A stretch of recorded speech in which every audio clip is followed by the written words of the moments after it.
You're never going to be the same person you were a year ago. And if we're not watching each other grow, you can lose this like spark. We change so much. And so you're kind of falling in love with a different person regularly if you're paying attention. Then this is one of your talking points that you want us to talk about was our red table talk experience. Yeah. So I'm getting ready. I'm trying to figure out what I'm going to wear and what's going on. And then, shall I tell this one? Yeah, you go. Okay. And then Radhi says, she's like, so what should I wear? Right? Very good question. Normal question. I think I was cooking. I was cooking. I was like making something. And then I was running really, really late. And I was like to you, what should I wear? Like, what should I wear? What should I wear right now? And you were like, it doesn't matter because you're not going to be on camera. Like, just wear anything that you want. Just be comfortable. Wear wherever you want. So I had like 5 seconds to get ready. So I threw on like a t-shirt and jeans. And then you tell the rest. And so, no, but she skipped a detail. She's being nice to me. I literally said to her, I was just like, wear anything. Like, it doesn't matter what you wear. You're not even going to be on camera. Yeah. Right? Like, that's literally what I said to her because it was meant to be an interview with me. And it was one of those moments that you live to regret as a husband and a partner because I was literally like, it doesn't matter what you wear. Like, wear anything you feel comfortable in. You're not even going to be on camera. Next thing you know, we get out of the car when we get there. We're both on camera from the moment we get out. Yeah. Jada turns up to greet us and welcome us and just, makes us feel so comfortable and welcomed and happy. And she's sitting with both of us. And literally after 5 minutes, her and her team are like, we think Radhi should be on the episode as well. And the only thing I can think of is, why did I say that? Why did I say that? Why did I say that? And then they're like, Radhi, would you feel comfortable doing it? How did that feel for you? It's like, a few months before you'd been on my podcast with me and that was a big step out of your comfort zone. Yeah. Literally, I think it was like 2 months later you're on this or maybe 3 months later, but how did that feel for you? Well, when she asked me, there was already cameras around us. So I was like, I can't really say no. And I think I was just scared because I also, when you need to mentally prepare for something, and I feel like I take a lot to mentally prepare for things that I'm doing or like going on. And so, as soon as she asked me, I literally just felt like my whole body go into immense anxiety. And I can't remember. I think I said, no, okay, within like the space of 2 seconds. But it was such a good experience because it really pushed me to do stuff that I would have never, ever, like if they'd asked me separately, I would have probably said no. Like if they'd asked me beforehand and I had even time to think about it, I would have probably said no just because of my anxiety about it. But it was so nice to be kind of pushed and like completely shoved out of my comfort zone because then when I watch it back, I was like, God, I don't even, like I have no recollection of that moment that I was on there. I don't know what I was saying. I feel like I wasn't even very present at that time because I was so nervous, but it really taught me like afterwards when I was looking back, I was like, it's actually really so nice to be able to share things that you've learned and be part of something so special. And so, it was a really good experience for me. Yeah. Scary, but good. And there was the part where, so I went on first and we'd been having a conversation for around an hour and then they bring Radhi to the table. And that's when you were like, I could see you behind the scenes and tell us a bit about that. I was like pacing back and forth. I think I've never been so like, my whole hands were like so sweaty. I was like, I can't even describe it. I don't think I've been that anxious or nervous for a very long time. And then as soon as they said it's time for you to go on, I just had to completely drop, smile and like walk on as if I was completely okay. So, but no, it was again, like such a great experience. And they make it so easy because they make you feel so comfortable when you're sitting with them. So it was great. So what we're going to do, as I said before, is we're going to go through these topics. So that was one of the themes and topics that people wanted to hear about. Here are a few more that I want to check out that we want to dive into. Hit me. So let's start with this one. So this one was, after the honeymoon phase ends, how do you keep your attraction level high for each other and your relationship moving forward? Ooh. It's a good question. Yeah. When does honeymoon period end? Like what do people say that normally is? I don't know. I guess for most people it's like 6 months, a year. Into marriage or into a relationship? I think into a relationship, but I think it also can happen in marriage too, I guess, because I guess like, I think when you're getting married, like it's such a fun moment, right? Yeah. It's like, so we know that in dating 6 to 12 months, but then when you get married, it's like you have all your family and you have all these events and then you have this big high and then you get married. And obviously for us, after we got married, we moved in together and everything else that came from that. So I guess let's talk about marriage because I guess that's what we're That's I more fe- recent for us both. I feel like for us, we had to make a really conscious effort to go above and beyond for the other person and really understand how the other person likes to have fun and how the other person really likes to express their emotions. So then we try and facilitate our time together in a way that it allows us to both do that. I remember we went to a football match together, a soccer match. Oh, yeah. It was in the US. It was at LA Galaxy Stadium. And we left at halftime. Like that's all Radhi could do. Which is now good match. because now you go with people who enjoy that with you. Yeah, and I think that's part of it. Like, I actually like going to watch football or basketball. Radhi likes basketball. I love basketball. You like going to watch basketball together. But if I'm going to watch football, it's like I also want to watch it with someone who's going to get into it with me and get excited and be motivated. Yeah. And so I don't feel like, oh, she doesn't want to go with me, so then she doesn't care about what I care about, because it's the same way as I wouldn't want to go to something particularly that maybe I'm not interested in, whatever that is. Even though I seem to go with you to get pedicures and manicures. He really loves that. He loves a good foot massage, loves a good pedicure. You like getting groomed. We both love spas. Yeah. That works well. But we found that we liked doing experiences together, and we went to, this is more my kind of experience, but this last Christmas we went to Disney World. Oh yeah. And I've been wanting to go to Disney World for like ages. I haven't been back to Disney World. He is a big kid. Like he absolutely, I think for 3, 4, I can't even remember how many months before. 6 months. Yeah. It probably like 6 months. He's been so excited to go to Disneyland and to Universal. And every single week he would probably mention it about his excitement for it. And I think just through your excitement, I got excited about it. We end up at Disney World in Orlando and Universal, and it was just, it was epic. Like, it was amazing. I loved it. It was so good. Like, especially at Christmas. Yeah, what I love about it is the experience that those places create and a feeling. And because I'm a creator and a content creator, and I'm always like, how can I create experiences that make people feel certain things and make people, just how do you create something that makes people feel something and makes them feel excited and makes them feel passion and all of that. And I feel like they do it with such ease. And Radhi actually felt unwell just before we went, and when we got there, and she soldiered through. Like, she was the sweetest person ever, because I knew that A, it was more for me than it was for her, but she does get into it too. And second of all, she felt unwell, and she got pretty unwell at that time, but she soldiered through, and she was just... He'd been waiting for this for 6 months, and imagine I was like, I'm just going to stay here and I'm going to watch a film and just get a bit better. No, there was like, I could not do that to him. You could have. I could have, but I didn't want to. Yeah, and it actually I was really appreciated it. Yeah, you pushed through. I love that. What do you think? How do we do how do we keep excitement through it after honeymoon period? I think experiences is a big one. Like, really prioritizing experiences. We're not just like, oh, we'll find, I don't think you can make attraction or chemistry or compatibility. I don't think you can take any of that for granted. I think that's a big one. For men, get your hair cut regularly, get your beard trimmed.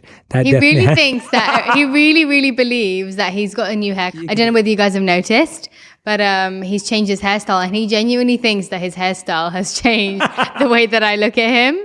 It works, guys. If the men's groomer on Instagram, believes it. Jason, you are the man. I love you. You're amazing. You tell the story way too much. It's a good story. I know, you love it. It's the truth. But no, I mean, okay, let's get to it. So the experiences are a big one. I think getting to know each other more and more as months go on, and how we're changing as well. I think that makes a difference, because you're never going to be the same person you were a year ago. And if we're not watching each other grow and watching each other mold into different people and observing that, then actually that can also be something that you can lose this spark, because actually we change so much, and so you're kind of falling in love with a different person regularly if you're paying attention, which I think that's quite cool. Yeah, and I think that's a really good point, actually, that you've got to be open to the fact that the person's becoming different. Yeah. And you've got to want to be able to fall in love with a new person rather than trying to keep them the same. Exactly. Rather than being like, oh, wait a minute, you weren't like this when I married you. Yeah. Like, you were like this, or, you were less like this when I married you, and now you've changed, or all of that kind of language that often comes in relationships. Like, I feel like we are actually very different people, right? Like, we're very different people. Like, I think you really ground me, you center me, you remind me of what's really important. You are more energetic than me. In different ways. Yeah, and just like I feel like we're actually very different, and people will be like, well, how do you, but we have the same deeper values, like our spiritual values are the same, but also not just our spiritual values. I feel like we both are able, I feel this is it. I feel like we're both able to love each other for who we are rather than who we want the other person to become for us. Yeah, for sure. And I think we've kind of had that from the beginning, or at least for most of our relationship, we established that. And I think it was good because we did those rules of things that we knew we didn't want to change about ourselves, or that we really felt were important to each other. But yeah, no, I agree. I think that's a really good point. Okay, let's take the next one. The next one is when your partner is fully committed to a priority or project and you're feeling unseen, how do you help yourself? Ooh, what's that film where they go, I see you? I don't know. Anybody know? Isn't No, that it's just like- don't we just do that? No, it's like a couple thing where they're like, I see you, which means like, you know, I love you. Okay. Anyway, if you know, then comment below and tell us. I feel like you're really, really good at balancing. Like, he has a really, really crazy schedule. Like, I don't think I've seen anybody with a crazier schedule than him. And the way that he's able to really balance his work, but then still always prioritize me. Like, I never feel like I'm not a priority. And I think it's, I don't know whether we spoke about this in the last one about we did it, didn't we, about quality over quantity. But he really lives that, and he's like that with everybody around him. And so like you get a good, he's so focused, so attentive. So even in the time that we do spend together, even if he has a crazy like week, 2 weeks, a month, or if I do, then the time that we are actually able to spend together, you're so attentive and focused. And actually, if I ever need you or anything needs to like, I need you to do anything for me, or if something's urgent for me, or if you just feel that my emotions are even changing, or I'm feeling like a little bit sad or anything, like you always are there attentive to pick up on it, and you always change everything around to just be there for me in those times. And so I feel like I can't really say that I feel like I've been unseen by you. I think we've learned how to pick up on each other's emotions and know when to show up for the other person, which I feel like maybe we didn't have at the beginning of our marriage, but I think that we've really learned to understand that from one another, and it's definitely changed the way that we feel loved by one another. I just miss her every day. Like this year, she was in London for like a long time. Yeah, a month. She was with her family. She was with the restaurant she's been working on. Yeah. And she was gone. Like we didn't spend time together, I think, over a period of, I'd probably say like, there were like 6 weeks we didn't actually properly see each other. Yeah, probably. There were probably like 6 weeks that we didn't see each other. We weren't in the same country for a lot of that. Mm-hmm. I was in LA and she was in London. And on top of that, we weren't talking all the time. But with Radhi, she's really good at sending me voice notes, which are hilarious. Yeah, sending me funny selfies, which I absolutely love, like getting like just her pulling like the funniest faces ever, and then her trying to call me as much as she can. And that's how I'm the same way. Like I don't feel like we've set rules about when we are apart. We just get on with stuff. So like the way I deal with it, if she's busy with a project, is I book out my whole schedule, whether that's spending time with myself, which I really enjoy. And I think that's a really important one, that when I know she's busy and she's really focused and she can't like be on a phone call all the time or talking, and our time difference, for me, it's like, that's my time alone. Like that's an opportunity for me to really invest in my relationship with myself and how I feel and what I'm doing for myself. So this year I started playing more tennis. I started prioritizing my exercise. I started spending more time at the gym. Like I was just thinking about like, what can I do to invest in myself during this time? I was spending more time with friends. I was catching up with people I haven't seen in a long time. And it's not that she's not available for a phone call or to talk to her or to message. It's not that. It's just, hey, here's my time to spend a bit of quality time with myself. And I think that's such an important thing. And I know you do it as well when I'm traveling for work and stuff. And I think we've both built that independence up. And at the same time, then I was just so excited to see her. I couldn't wait for the day she was coming back. And I remember that hug that we had the day you came back. Yeah. Like it was just like, I was so happy to have you back. I know, me too. And so I actually loved that feeling of missing her. And I also love that feeling of having time to really invest in my relationship with myself. And how about when you like, have you ever felt a time when you felt unseen by me? No. I think we talked about that last year, like when they were Yeah. time, but not in the past 12 months. Yeah, Not I in think the we've past really 12 learned months. to detect when each other needs. Yeah, I needs think one last year another. we talked about a lot of the times when we've made that mistake, but I think in the last 12 months now. Yeah. All right, let's do the next one. Okay, so what would you say annoys you the most about your partner? All right, I'm going to go first because it's easy. Okay, come on. Okay, so for me, it is my chargers and my tech. Oh my gosh. Like, why? Look, so wait, I'm going to go for it. Okay, so I have chargers. I know. Go on, carry on. I have chargers placed in every key location in the home. I have one by my bed. I have one at my study. I have one in the corner of where the TV is. Like, I just have chargers everywhere because I use my phone a lot. I'm in lots of different locations. I have one in the car. And so I like to be able to charge it. I don't like being moving around. So then chargers stay where they are. Often I will find chargers have moved locations. Chargers are no longer in those locations. My mum's going to get well happy with this because I do this to her when I go home as well. And she says the same thing to me. Yeah, chargers are missing. So what I decided to do, because the worst thing is, when I noticed this and I'm like, Radhi, that's my charger. She's like, no, it's not. She's like, no, I bought this. Like, I'm like, no, that is my charger. And she was like, no. Just to be clear, iPhone chargers all look the same. So I went a step further and got a different colored cable. So I was like, this is it, right? Like, I've got this bright pink cable. I was like, there's no chance that she bought the same bright I thought you pink bought cable. it for me. No. Yeah, exactly. And then that happens with that too. So that is probably the most annoying Yes. thing. I do see the annoyance come out fiercely when he can't find a charger. Last night.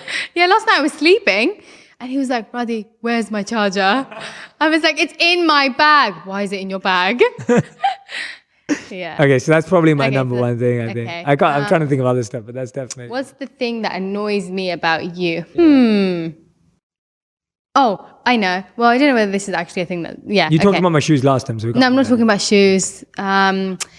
The one thing that annoys me is that, because he has this really annoying photographic weird memory where he can actually remember every single thing. And so even if I'm right, and even if I know I did something, because I know he's got this memory, I then question myself.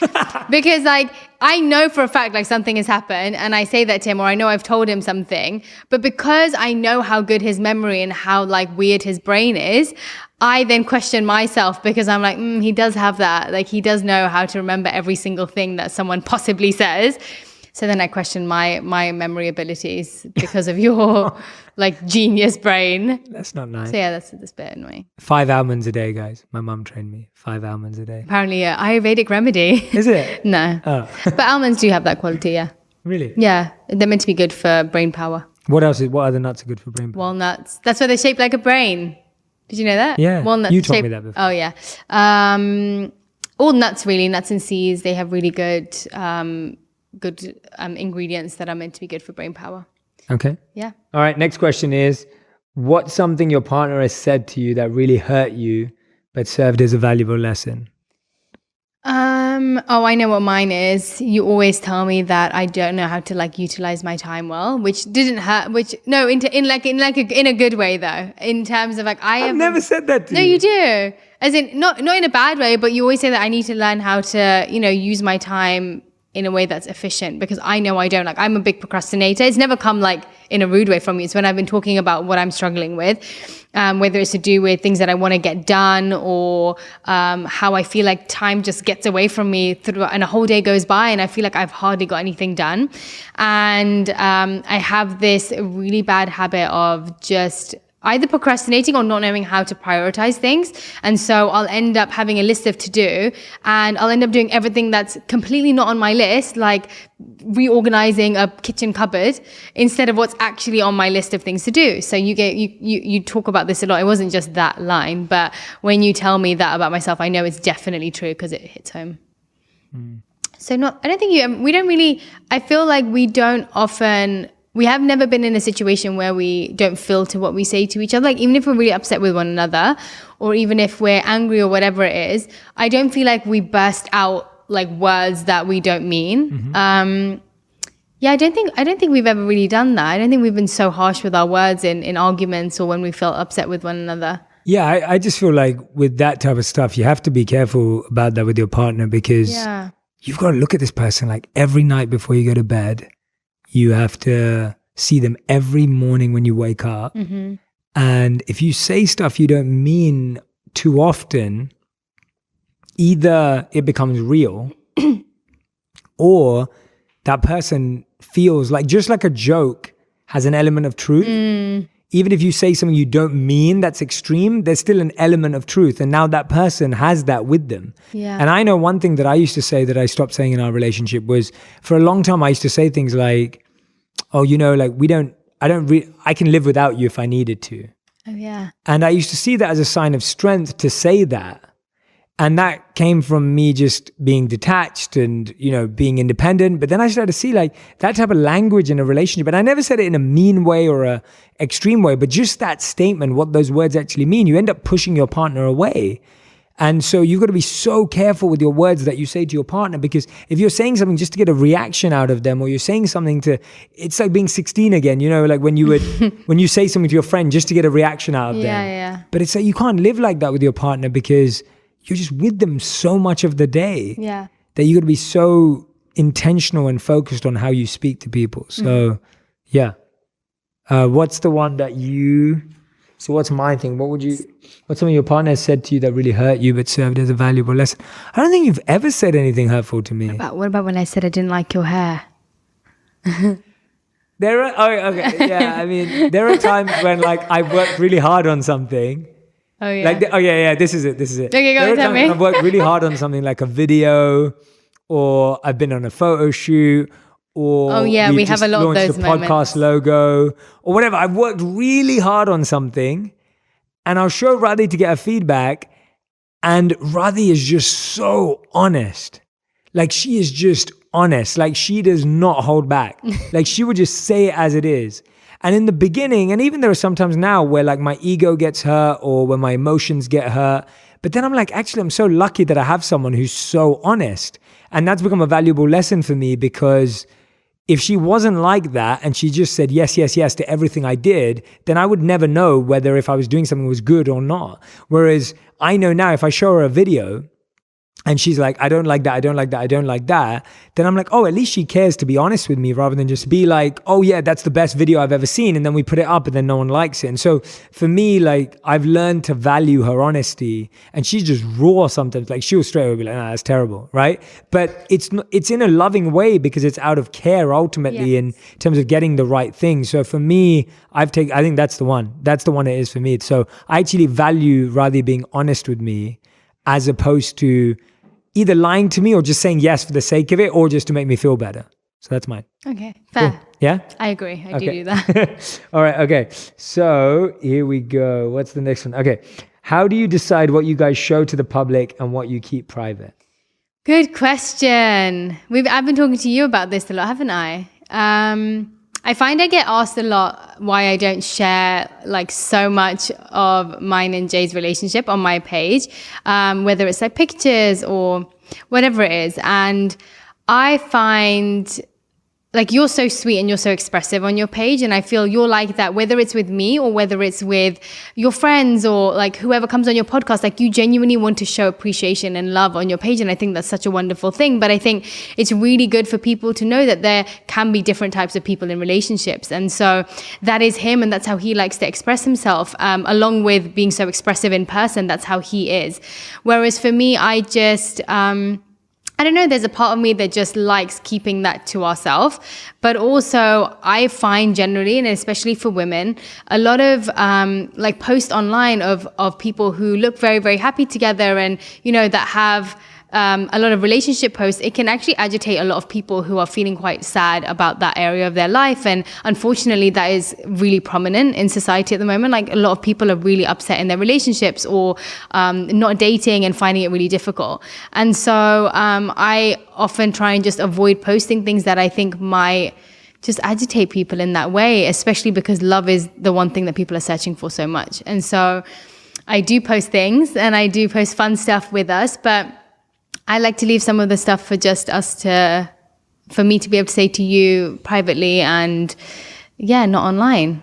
That's just how I feel. And I feel it's sometimes I've actually felt like, oh, maybe I should like write a really sweet post online and, say to him, and I'm like, oh, but maybe I just want to write in his card. And then I write it all out and then I just delete it and I write what I actually feel like writing, which is something just sweet, light, and like just relaxed, rather than, having that emotional outpour online, which I find a bit difficult to do. So yeah, and I think that's okay. Like it's okay to be both people, and I think there's beauty in how you are online and how you express yourself. But I feel like I just want to protect that part of me a little bit and not have that so much out there. Yeah, and I think for me, I'm always thinking about like, what can I share with you that's going to be useful to you? So if you're listening or watching right now, I want to make sure that anything I'm sharing in our relationship is actually helpful to you, is useful to you, is real for you as well. Like, why are we doing this conversation? Because we get to talk about what goes wrong, what we don't like about each other, what doesn't work, or not what we don't like about each other, but what annoys each other.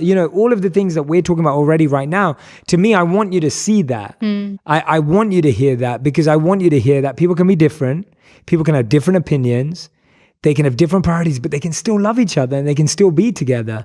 And so for me, sometimes the reason why I share those messages is just because I'm like, this may be relevant to someone out there. And that's why we did last year's podcast. That's why we're doing this one, because I'm hoping when you hear it, you'll be like, oh, wait a minute, that's me and my boyfriend, girlfriend, partner, whatever it is. Like, that's me and my friend. Like, I want you to hear that and recognize that you can work through this stuff, that with work, with effort, you can actually get there. So yeah, that's how I decide what I'm going to share. Okay, next one. Have you ever felt pressurized by your partner in any way? I have to be honest and say no with this one, in the sense that I feel like you've been really great at coaching me through my growth in areas that you're more advanced.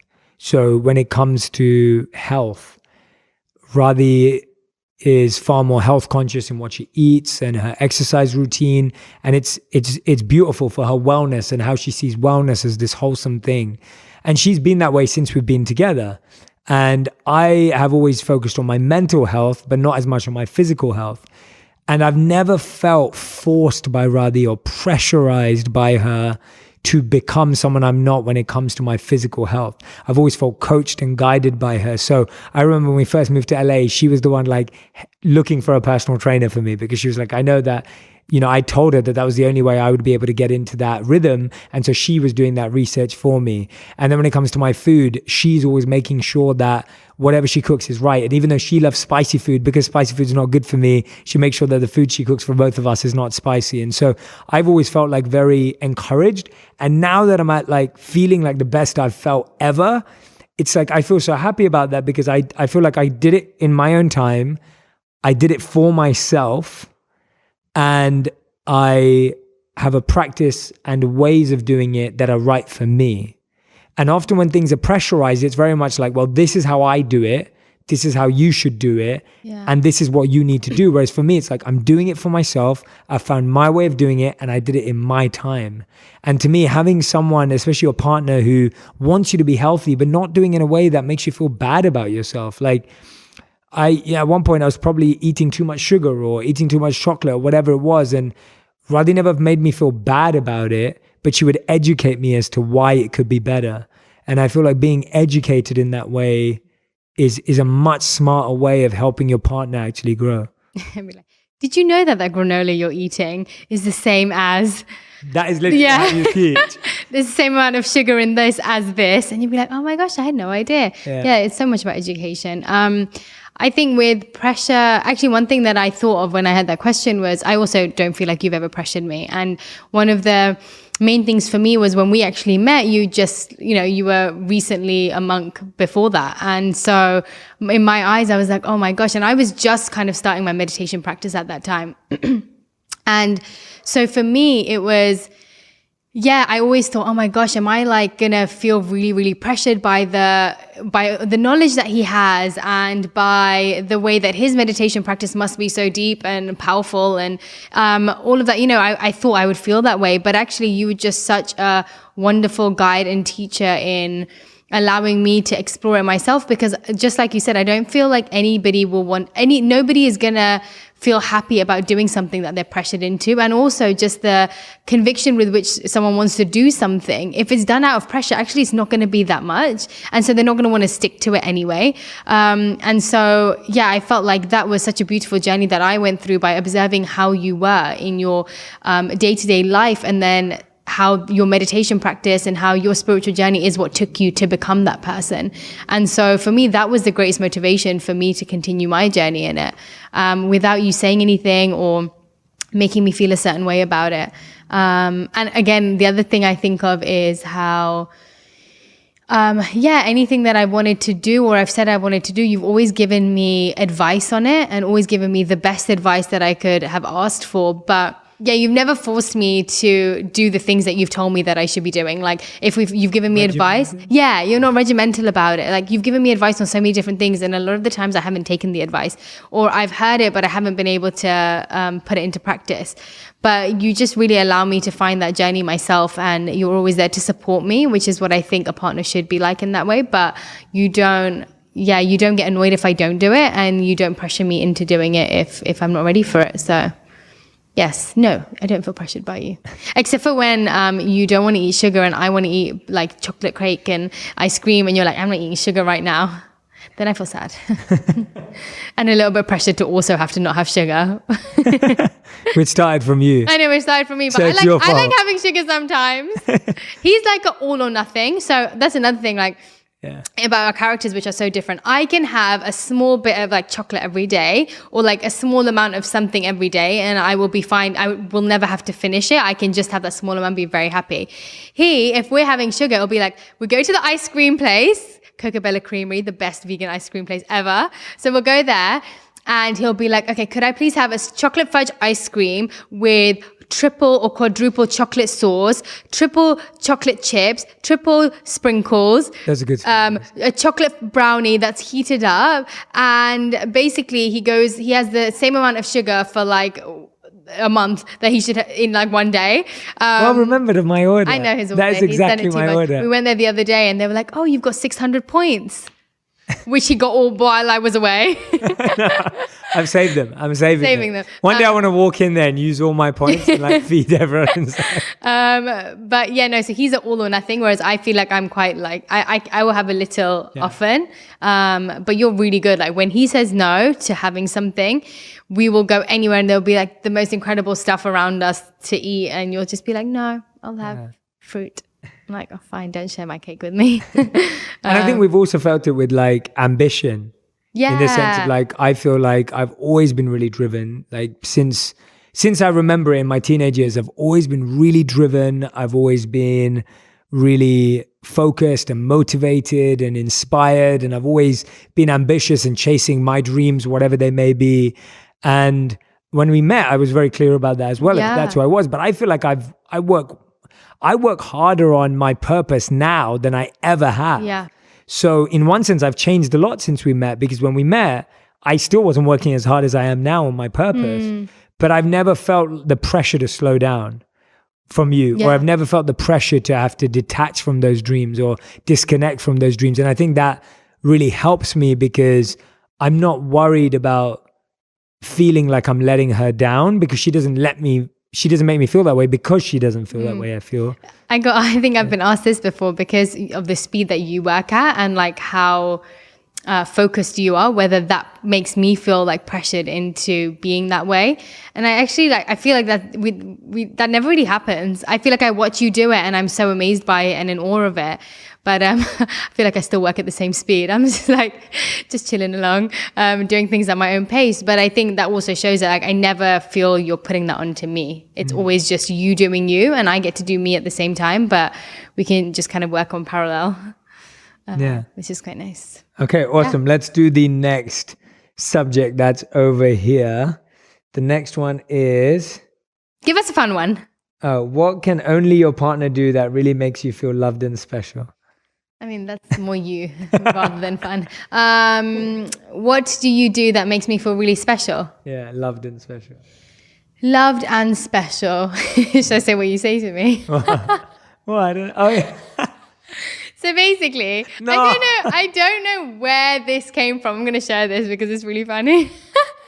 I don't know where this came from, but one day he came and he like whispered in my ear. Was it like while I was sleeping, which also could have been a bit creepy, but he came and whispered in my ear. He was like, "You are loved, you are cherished, you are," no, was it? You don't remember it. You are loved, you are cared for, you are cherished like a little cherub. And then since then, I know he says a joke, but really he feels like it actually makes me feel a bit cute. Like I like it. So since then, every time I feel like I'm getting stressed out or he sees me getting a bit worked up, like if I'm cooking in the kitchen for like 50 people, he'll come up to me, hug me and say, "You are loved, you are cared for, you are cherished like a little cherub." So that makes me feel kind of cared for and loved. And what else do you do that I feel loved and cared for? Just every day. He's just, like I've said this before, but it's just an ongoing thing with him. Like he's just always very loving and caring on a daily basis that there's never really a need for like special gestures or like crazy stuff because I feel like it's just stable and he's just I always feel supported and loved and cared for by him because that's just how he is. Yeah, for me, we talked about this last year where we talked about like love languages and things like that.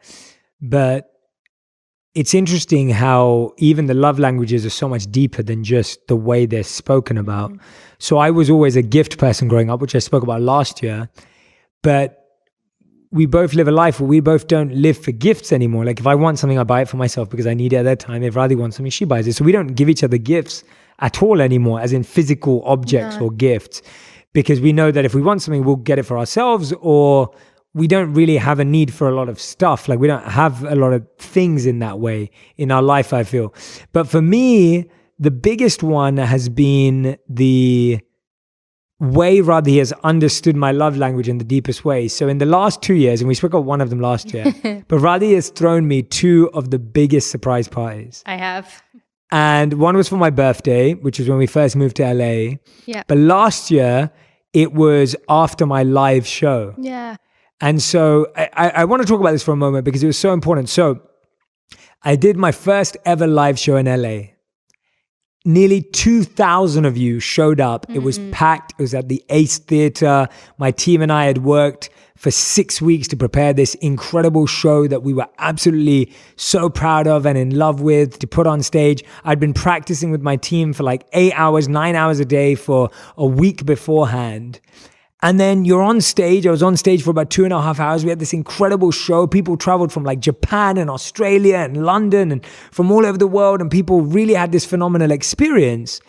And then you experience something really unique. So just think about that for a moment. You've put all this effort into building this thing. You then experience it with thousands of people. And then you're grabbing your bags, you're grabbing your clothes, and you're getting into the back of an Uber on your own. It's like one of the weirdest experiences ever where you go from this real high to then almost being in completely the opposite scenario.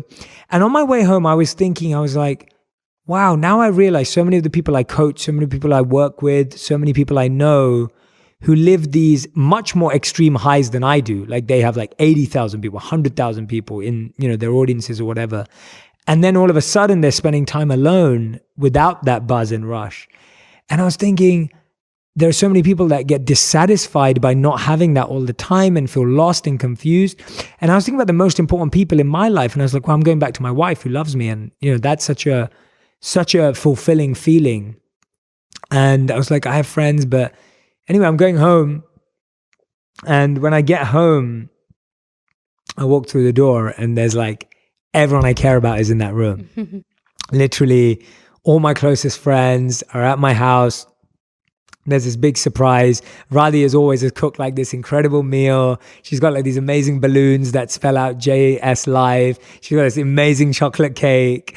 And it was just like this really fulfilling feeling that I'm so fortunate to have an incredible group of people around me that love me, that really care for me, that are going to stay at my house till midnight on a work night to celebrate my day with me that I've done this event.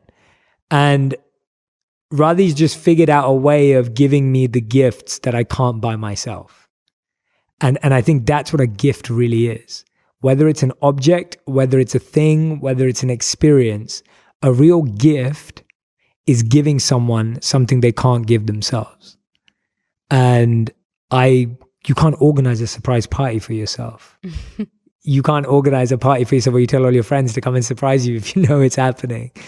And she's really figured out the depth of the love language of the definition of gift, in my opinion. Right, but don't be expecting this like every year. I'm expecting it every year now. It's happened the last 2 years. I'm like done. It always happens around November. Honestly, there's something about November. Honestly, 2 months after my it's birthday like, gives a bit of time. I cannot explain how much I dislike organizing surprise birthdays. But you do them really well. Like, you're really good at it. Yeah, because I've done like 2 for you now.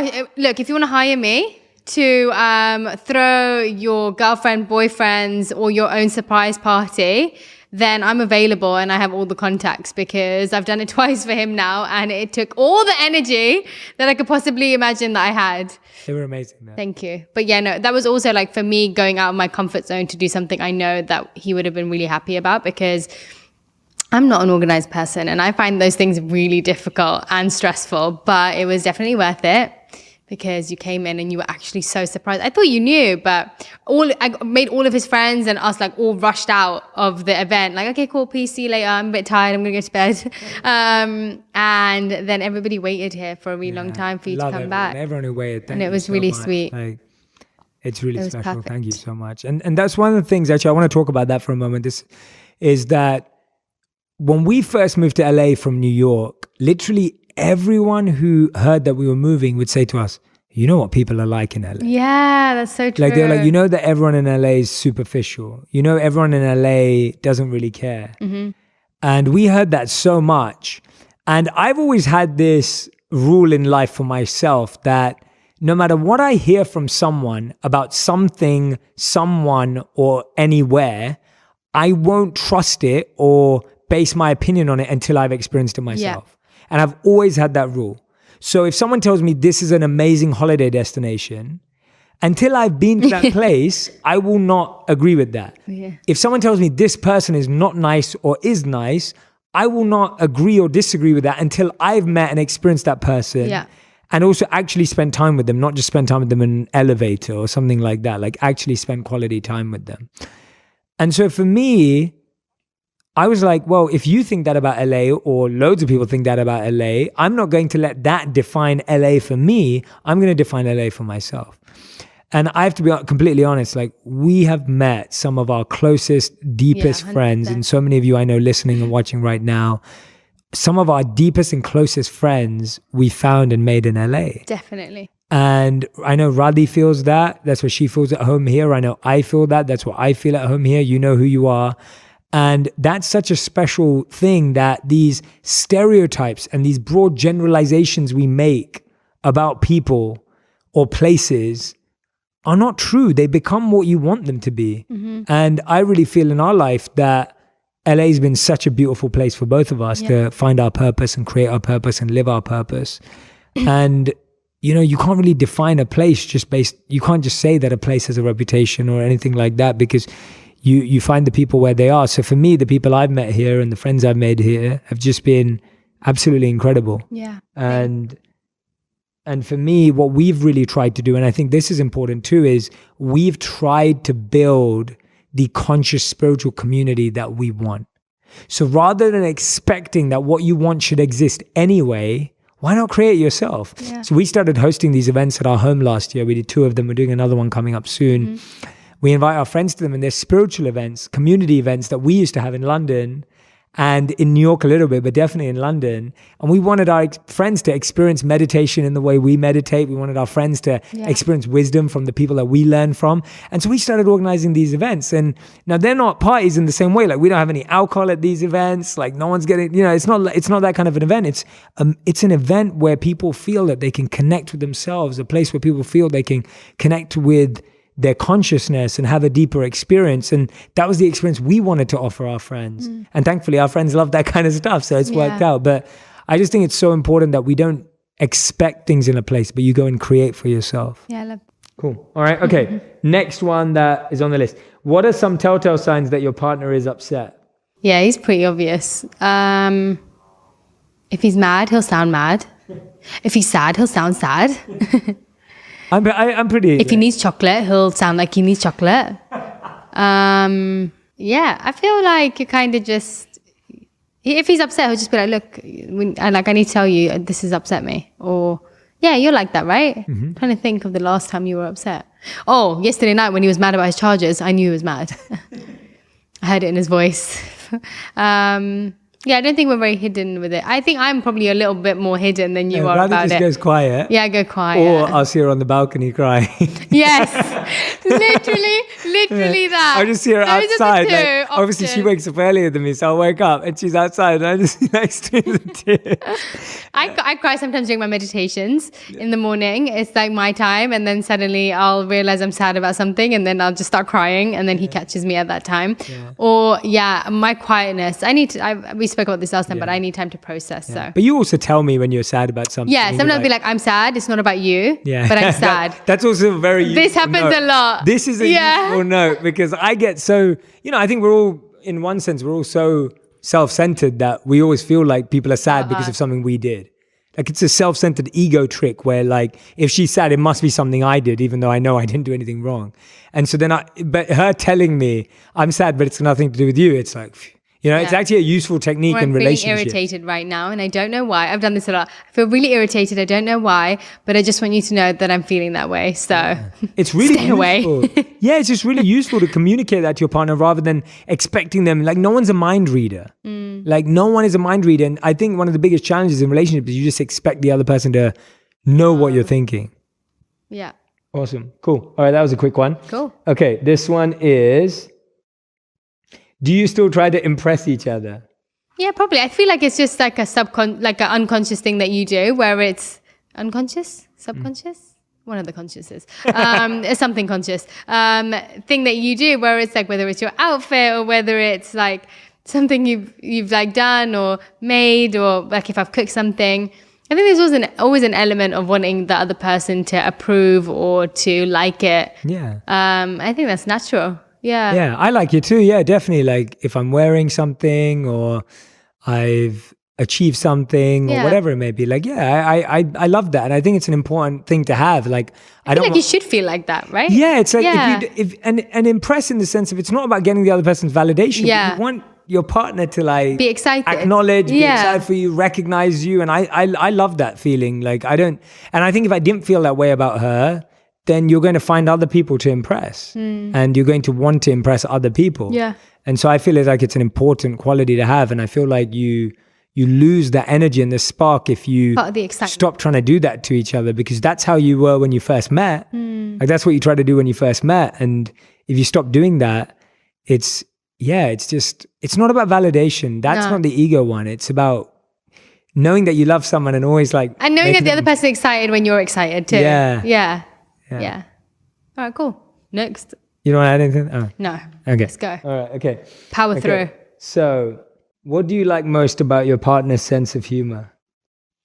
Oh my gosh, guys. So I feel like most of you only realized this when he went on stage at the live show, if you were there. But he is actually really, he's become really funny.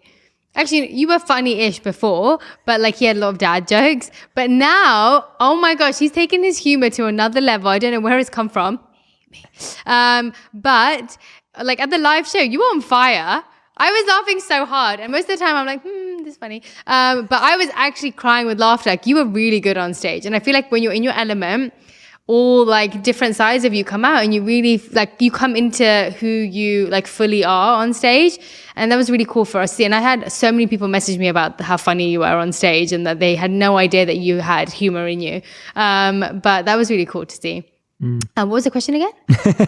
What do you like most about your partner's sense of humor? Oh, yeah. Now he really knows how to make me laugh. Like, even if it's really silly stuff, I can't even think of it right now, but you definitely know how to make me from my belly laugh, not just, that was cute.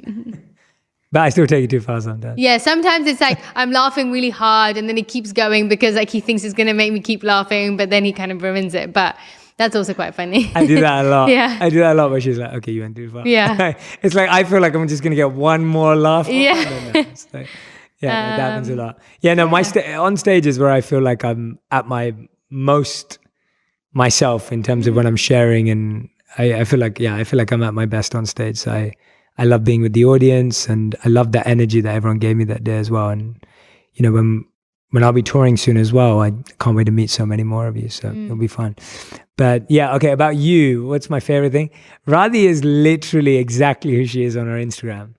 Like whenever anyone tells me like, oh, I love her post, like I love the light she is, like that is her. Like that's just her all the time. Like I wake up and she'll be doing a dance. Like when I walk into the living room or like I come home and she's just like smiling and laughing and she'll make jokes about everything. Like Radhi doesn't take life seriously, I feel. And that's what I love about you so much. And what I mean by that is she takes her spiritual life seriously, but then she doesn't take her day seriously. Like she's happy to laugh at herself. She's happy to laugh at what's going on.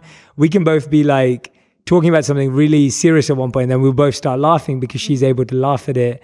And I just think she's always got this childlike energy, and it's not childish because we don't want people to act childish, but when people are childlike, and Radhi really has that, like she always makes everyone laugh. She just says funny stuff throughout the day, and her dances are the best. And I love it. My rhythm dances. And they're the best. I'm just so happy that I get to experience them all the time. Like I'm really, really happy. Like you are literally the comedian of our lives. I mean, you're catching up though. Yeah. You are catching up with your jokes. I'll give you that. You're definitely becoming more funnier with age. I like your sense of humor is playful and not like contrived. It's not like she tells knock jokes and stuff like that. It's like, it's just playful. It's childlike. It's abundant. Like it's just there. It's who she is. It's like, it's the best thing about you. Oh, thanks. Yeah. And I love seeing you laugh. That's the best thing because she laughs at her own jokes the most. Oh, I laugh at my own jokes all the time. And I love watching her laugh at her own jokes because I feel like, look, if there's ever a time when you need to laugh and there's nobody around, you need to be able to be at a point where you can make yourself laugh. If you're having a bad day, make yourself laugh. Don't leave it on somebody else. It's good advice. Thanks. All right, we've only got a few more left to go. Okay, I'm ready. Okay. Oh, Radhi also does, I want to add this. Radhi also does some funny stuff that makes me laugh a lot. So we went to this Halloween party. Oh. And it was a fancy dress party, obviously, as Halloween is. And Radhi came up with this idea about a month before that we should go as a Rajasthani prince and princess based on this movie called Padmavati, for those of you who watch Bollywood. And so Radhi came up with that idea. I would probably gone as Batman or something average. So I was like, okay, yeah, that's cool. Like it's different. Let's do it. You tell the rest of the story. So I thought of the idea, and then obviously you either have to do it fully or you just end up looking just odd. So I thought, okay, let's go the full way. So that meant having pretty much like a bridal Indian outfit on, and he was wearing basically a groom's outfit for a wedding. And in theory, it looked really cool in my head, which it did, but it was so heavy. Like my headpiece, the skirt, he had to push me into the car. It was so big. I had to lift my dress into the car. Then I lasted about 30 minutes at the event and I was like, I have to go home. I literally cannot lift this anymore. My head was hurting. The skirt was too heavy to like move about in. So I lasted at that party for 30 minutes, came home, undressed, got into my PJs. So I walked around the party for the rest of the night as a single Indian prince in this hat with my sword, wearing an Indian outfit. Yeah, he had a sword. I only looked good when I was with her. Like it only looked good as an ensemble, like together. But me on my own, it was not cool. So everyone was like, "What are you doing?" It was horrendous. It was so horrendous. I don't know how I didn't think about that part. Yeah, I got overexcited. I find that stuff so funny about you, though. Yeah, that was not one of my best moments. Okay, so this question is: what are you proudest of your partner from the last 12 months since the first podcast? Oh, okay. So definitely the live event was one of them because you also showed people that you made them laugh. So that was cool for me. And then the other thing was obviously your book, because I've been watching him work on this book for, gosh, how long have you been writing it for? 12 months. 12 months. Yeah. He's been writing it for 12 months and I've only read bits of it. But from what I have seen, it's just been so amazing. I want to see his dedication to the book, how authentic he's trying to make it, and also just how you get to see and hear a different side of him. Like, I feel like this podcast, you show yourself in a certain way, and on your videos you have another part of you. And this book, I feel like, is a completely different side of you as well that people are going to be able to experience. And just the amount of energy and time and effort you've gone into really make sure it is like the best quality stuff in the book. And the bits that I've read, I just think it's going to be what I love about it is that it's literally made just to really help people like find their purpose. And that's the thing about you, like and I know I think you said this the other day, that like your worst fear and like your worst nightmare is for people not to live their potential, whatever that potential is, big, small, whatever it is for them, like for them to live their potential. That's your like dream for everybody. And so I really think that this book is like almost your first step in like serving those people to really help them find their potential. And I think it's just such a beautiful book. And yeah, just seeing you go through that process was really, really interesting because it's hard work. And the hardest thing. Excited for it to come out though, and like see everyone's reaction and feedback and how it's helped people. So yeah, that's definitely another huge highlight. Yeah, it was definitely the hardest thing I've ever done. So I appreciate that. Thanks. I love you.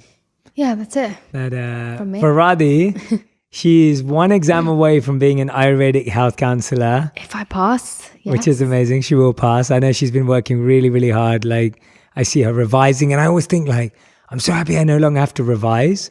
Like, work is hard, but revising for exams was so stressful. Like, it wasn't a fun feeling. Like, now I'm like, my work life is fun, obviously. I love it, and it's challenging, but it's not an exam. Like, there's something about exams that so Radhi still does exams because she's amazing and wants to learn. And what I love about her desire to learn, it's not just to get a qualification or to get a title. It's like, she really has this belief that she wants to know and learn and deeply understand something before she teaches it.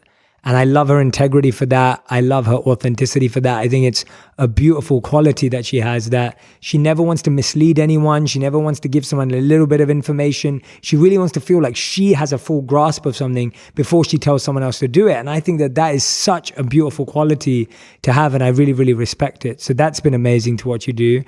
And watching you create a full menu for a restaurant in London that we both tasted and went to check out together, and the food tasted amazing. And Radhi designed the whole menu, and I know she's been testing recipes. She's been working on this project for like 3-4 years. Forget the last 12 months. Like, she's turned up at food events, she's turned up at food festivals where she's like making food for like hundreds and thousands of people that are coming to eat. Like, she's done that time and time again to test her recipes. Like, the amount of effort that goes into creating a recipe, like one recipe, it's like thousands of people have had to eat that before she knows if it's right. It's not just like, oh yeah, Jay likes it, it gets on the menu. It's like she's, cooking for so many people to test it, and to finally have that menu and to taste that with her, and just to be so impressed by what she did. It was just amazing. Like, what an amazing achievement. Yeah, that was and it was so challenging in so many different ways, working across time zones, having to travel back constantly, like cooking in her parents' home, cooking at events. Like, there's so much to it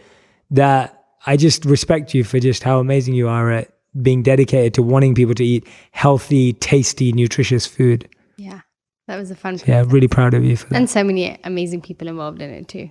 Yeah. So that was fun. But really proud of you. Thanks. Yeah. Yeah, it's fun to see it unravel and actually open. Yeah. And okay, so we're now at the final section where my team have asked us to fill in the blanks. Fill in the blanks. Which means I have to say these sentences, which I've never seen before. Okay. And apart from when I looked at this just now. And we have to end with the word that we both think. So we'll do one word each at the end. Does that make sense? Yes, makes complete sense. The first one is, love is best when. Love is best when shared. I was going to say the same thing. I was going to say when it's mutual or shared. I was going to say shared first and then when it's mutual. Okay, cool. Love is never... Ego-filled? Ooh. That's not a word there. No, but that's good. Egotistical? That's really good. I was going to say boring. Or boring. Yeah, love is never boring. Both. It's always exciting. It's always full of growth. But your answer's better. You win that one. Okay. Commitment means. Commitment means, because commitment means dedication. So commitment can't mean dedication. Is it commitment means? I think commitment means Understanding? No, commitment means. Yeah, understanding is good. Yeah, as in whatever. There's no right or wrong answer. Is that commitment? I think commitment means every day, anywhere, anytime. Like that's commitment. 3 words, but fine. We'll give it to you. Yeah. I like that. Okay. I knew I loved you when. Like time or like when you did this? No, when you did something. Yeah, and it can be more than one word. Okay, I knew I loved you when you first cooked for me. And you made this you made a chocolate croissant for me. I didn't make that one. Oh, you didn't? Yeah. That wasn't me. But the rest was. As in, no, you made it wasn't someone else. It was, she had asked. I'd asked someone to make it. Yeah, that's because I didn't know how to make pastries at the time. That wasn't it. That was a wonderful moment though. But I loved you when you were well, I always loved the teacher side of you. Like I feel like I really appreciated and valued you and loved you when you were my teacher and guide. A successful marriage means sacrificing. What? Say that one more time. A successful marriage means sacrificing. We don't like the word sacrifice, do we? No, we don't. So nothing. We don't. I don't like the word sacrifice. I don't think I've sacrificed anything. No. Yeah. No, I'm missing that one. Sugar. No. Go. Okay, fair. All right. Building a family with you makes me... Like excited? I don't think it's something better than excited. I'd say grateful. Yes, that's a good one. Yeah, I feel grateful. I take that. I just know that having a little you in my life, with you guiding them, will be really... Oh, that's going to be drama. Okay, go next. Okay, so this is your final 5. Okay. I'll answer them as well. So who is your favorite family member? My grandma. Okay. Ba. Yeah, mine has... Everyone loves her. Yeah, mine has to be my sister. Yeah. Yeah. For sure. Okay. We love her. Top 2 favorite restaurants. Top 2 favorite restaurants in the world? Yeah. My mum's house. Won't give her address. But definitely my mum's house. And the second one, all of mine are in New York actually. Divya's Kitchen, ABCV, Hungawi. No, that's it. Okay, fine. I'd say Our House. Yeah. And ABCV. Okay, yeah. Actually, I've got a few more too, but yeah, that's good. All right, okay, awesome. What song does your partner have on repeat? Right now?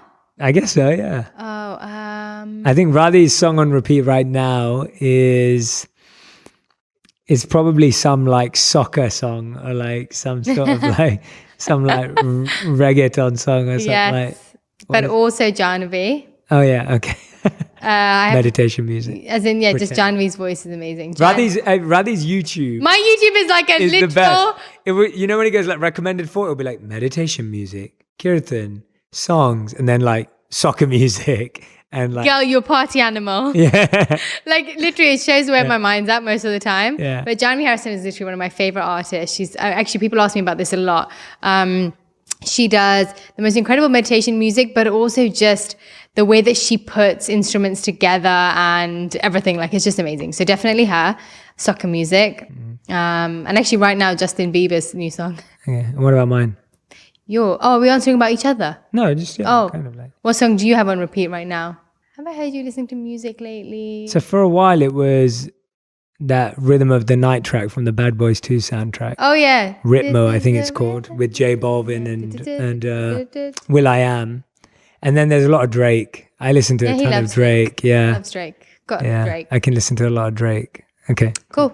What was the last kind thing your partner did for you? The last kind thing you did for me. You packed my suitcases on the way there and back when I was rushing and I was busy. Usually I pack my own suitcases, but you helped me out with that. Yes, I did. That was big. What did you do for me lately? This morning, you ordered me juice. Ruler, thanks for that. Yes, so not you. So no, not today. Yesterday, what did you do for me that was nice? Oh my God. Joking. You always give, I get like tension in my head, and so you always give me a really good head massage. I'm not sure you did that yesterday, but most days. I did. While watching the movie. Yes, you did. Yes. Yeah. Okay. Said that. All Next. right. Okay. And the final question, what is your partner's biggest goal for 2020? So what goal did you 2020 feels like it has to be a big year with 2020, doesn't it? What's yours? What's your biggest goal? What's yours? Oh, we're not answering for each other. You can. Okay. My biggest goal for 2020 is to figure out exactly what I want to do. Nice. Because I don't know yet. I love it when it's so cute. This has been my goal every year. But this year, 2020, feels like it's going to be really special. And so this is the year I'm going to launch my blog. That's for sure. Soon. I'm going to figure out exactly what I want to do. And I'm going to be really productive. And your goal for 2020 is? My goal is the year of the book. Yes, so for me, I've spent so much time writing this book that I just want as many people as possible to read this book because, I've just put everything into it. So cool that you have like everything down of like what your focus is. And I'm like, we'll see. I love you for it. No, I know. I'm just saying it's like, it's just really different.